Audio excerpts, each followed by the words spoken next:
Big Boss house బయట చూస్తున్నారు కదా అభిమానులు విన్నర్స్ని కలవడానికి ఎంత ఉత్సాహంగా వచ్చారనేది మీకు అర్థమవుతూ ఉంటుంది. అండ్ ప్రతి ఒక్కరు బిగ్ బాస్ హౌస్ నుండి సెలబ్రిటీస్ బయటకు వస్తున్నారు. ఇది దువ్వాడ మాధురి గారి వెహికల్ అండి. మీరు చూస్తే అర్థమవుతుంది క్లియర్గా. దువ్వాడ శ్రీనివాస్ కూడా కనబడుతూ ఉంటాడు మీకు ఇన్సైడ్. ఫోన్ మాట్లాడుతూ వైట్ షర్ట్ వేసుకుని ఒక అతను చూసావా, తను దువ్వాడ శ్రీనివాస్.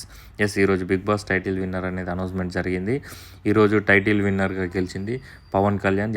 ఆ కళ్యాణ్ గెలవడం పైన మీ ఒపీనియన్ కింద కామెంట్ చేయండి. కానీ తన అభిమానులు మాత్రం చాలా నిరాశతో బిగ్ బాస్ హౌస్ బయట ఎదురు చూస్తున్నారు. బట్ మీరు చూస్తున్నారు కదా, మరో సెలబ్రిటీ వెళ్తున్నారు కార్లో.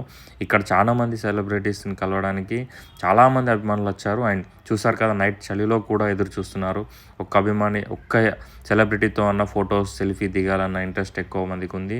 అండ్ చూసారు కదా, ఫోన్స్ పట్టుకొని ఎలా చూస్తున్నారు, వాళ్ళు ఎంత ఇంట్రెస్టింగ్ అనేది మీకు కూడా అర్థమవుతూ ఉంటుంది. ఇది అన్నపూర్ణ స్టూడియో అవుట్ సైడ్ అండి. And Bigg Boss house Annapurna స్టూడియోలోనే ఉంది, మీ అందరికీ తెలుసు. అండ్ మీ ఫేవరెట్ కంటెస్టెంట్ ఎవరు అనేది కింద కామెంట్ చేయండి. బిగ్ బాస్ హౌస్లో సేఫ్గా గేమ్ ఆడింది ఎవరు, ఫేక్గా గేమ్ ఆడింది ఎవరు అండ్ అనేది కింద కామెంట్ చేయండి. నా వరకు అయితే అందరు జెన్యున్గానే ఆడారనిపిస్తుంది, టాప్ 5లో ఉన్న ప్రతి ఒక్కరు కూడా.